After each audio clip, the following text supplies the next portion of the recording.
Thanks for staying with us. Action SA has dissolved its Provincial Executive Committee in KwaZulu-Natal with immediate effect. The party says it has become clear that a group of individuals have been allowed to infiltrate its PEC with the intention of creating instability within the party.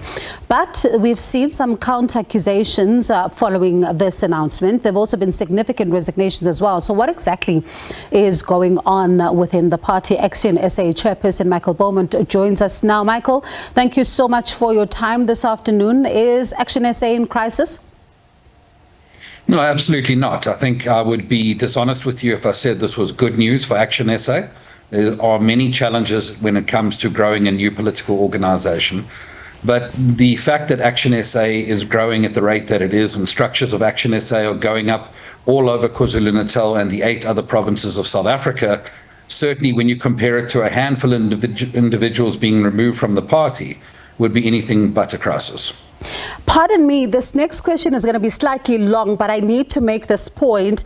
There have been a number of resignations as well that we've seen. I mean, Mohammed Khan, for example, original chairperson in the Umgungundlovu region, he accuses the party leaders of undermining members. Action SA Women's Forum chairperson Monica Mgaga also resigned. Some reports saying that, people who helped the party grow were overlooked for promotions. Another member from Utugela region says his resignation as chairperson is because of the party's elitism. He says members don't have value unless they have close proximity to Herman Mashaba and whether maybe sometimes you're white or you're Indian. This was written by Mlangeni.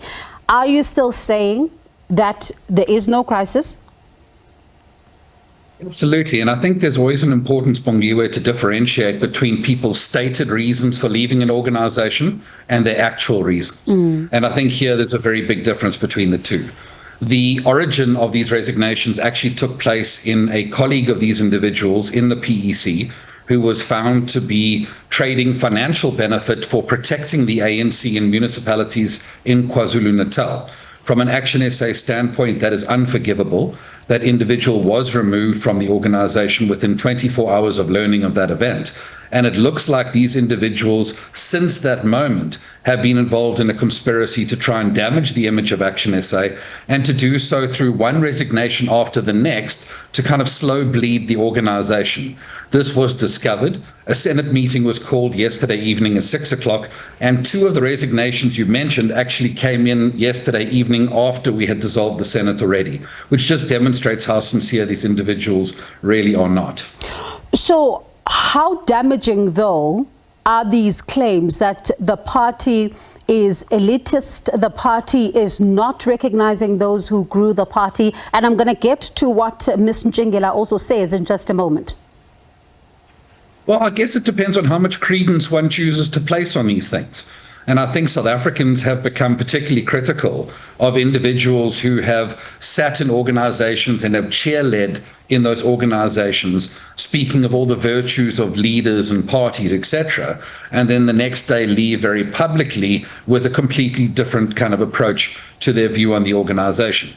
Certainly, and I will not mince my words, this is not the kind of thing that we would like to be talking with you in SABC about. We'd far rather be talking about our offer to South Africans. But at the same time, I think there's an important message here, is that new political parties tend to come undone when they are indecisive in dealing with these issues. Action SA is demonstrating that where we find these issues, we will deal with them, and we will deal with them internally decisively so that we can effectively lead outside of our organization to the benefit of all South Africans.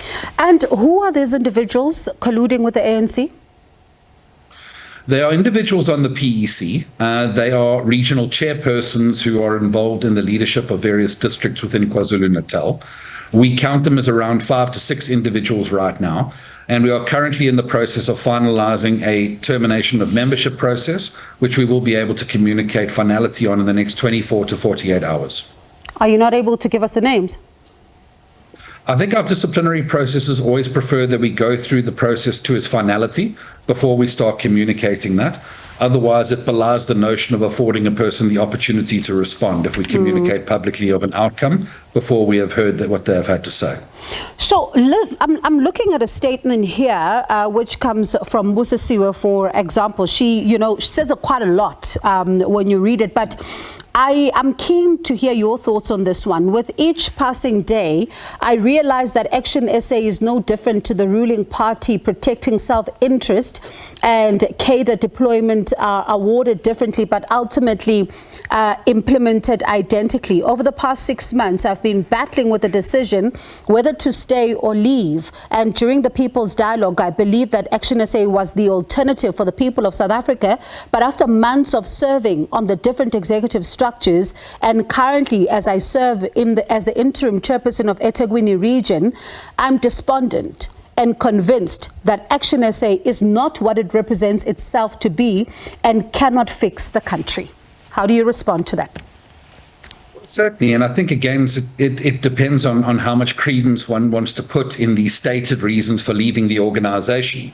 You know, for example, to accuse Action SA in KwaZulu-Natal of cadre deployment is a very strange thing, given that Action SA is not in government in KwaZulu-Natal.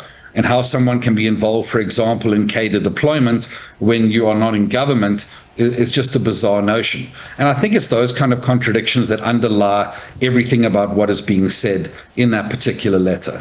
I think it's very clear that there is a deliberate effort to try and damage the image of the organization. And already there's been an overwhelming response from members of eThekwini, the region from which Musa Siwas hails, as well as the other regions, to support the decision to dissolve this PEC and ensure that we can get a fresh mandate for leadership in the province. Be that as it may, as you talk about the issue of credence, surely as the party, you should be having some kind of a reflection process, some introspection to find out why some of your members believe this. Look, absolutely. And please let me be clear about this. Action SA is a political party that's not afraid to introspect. We are not perfect. We don't pretend to be perfect. Even our policy process is one that invites all South Africans into, because we don't believe any political party, or Action SA included, has a monopoly on good ideas or the right kind of thinking. But I think we must discern between the many inputs we receive from members of the organization that are designed towards making our party better and more effective in the service of South Africans, versus these kind of inputs that is designed purely to try and damage the image of our organization. Those are two very different sets of motives. The first we will always listen to and accommodate. The second we must see for what it is. All right, just very briefly in 10 seconds, are you then, because this is not the first time you've accused a senior member, for example, of colluding with the ANC. Why do you think this is happening again? Well, I think we need to be real about this, Bongiwe. Action SA is a political party that is challenging the ANC in its stomping grounds. No political party has entered the electoral environment in South Africa and achieved 22% of the vote across Soweto, for example. And I think the ANC is feeling that kind of pressure. They've been unchallenged for a very long period of time. And Action SA is a very real threat. And one of the ways we know that the ANC responds to those kind of electoral threats is to infiltrate an organization and destabilize it. We need to be more effective in preventing that from happening and in responding decisively when we found it has happened. All right, let's see then what the next couple of days look like. Hopefully you'll release the audio and some of the names as you say that these processes are now going to unfold. Let's leave it there for now. That was Action SA Chairperson Michael Beaumont.